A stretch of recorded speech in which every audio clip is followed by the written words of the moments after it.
শারদীয় দুর্গোৎসবের প্রস্তুতির খবর জানবো আমরা। চট্টগ্রাম থেকে সহকর্মী নয়ন বড়ুয়া জয় যুক্ত রয়েছেন আমাদের সঙ্গে। জয়, চট্টগ্রামে দুর্গাপূজার প্রস্তুতি কেমন দেখছেন?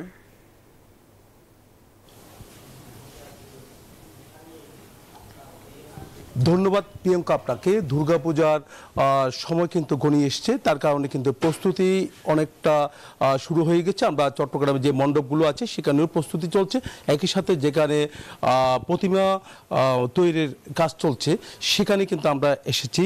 এখানে প্রতি বছরই কিন্তু প্রতিমা তৈরি হয়, এখান থেকে মণ্ডপে মণ্ডপে প্রতিমাগুলো যায়, তারা রং দেওয়া হচ্ছে এবং কি বিভিন্ন যে প্রতিমায় তারা রঙের চোর দেওয়া হচ্ছে আমরা দেখছি। সব মিলিয়ে বলা যায় কিন্তু যে এটাই কিন্তু বোঝা যাচ্ছে শারদীয় দুর্গোৎসব সনাতন ধর্মাবলম্বীদের অনেক বড় উৎসব। এই উৎসবের জন্য সবাই প্রস্তুতি নিয়ে বসে আছেন।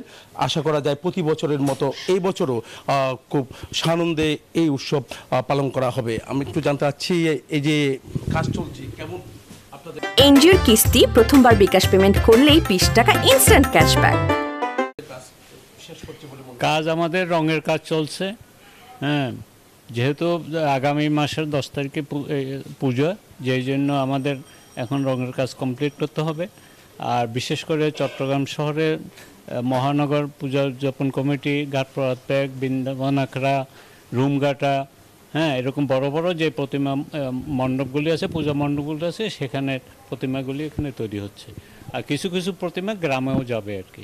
অনেক ধন্যবাদ। তো এই ছিল আমার এখানকার সর্বশেষ। ফিরে যাচ্ছি স্টুডিওতে প্রিয়াঙ্কার কাছে। জয়, ধন্যবাদ আপনাকে।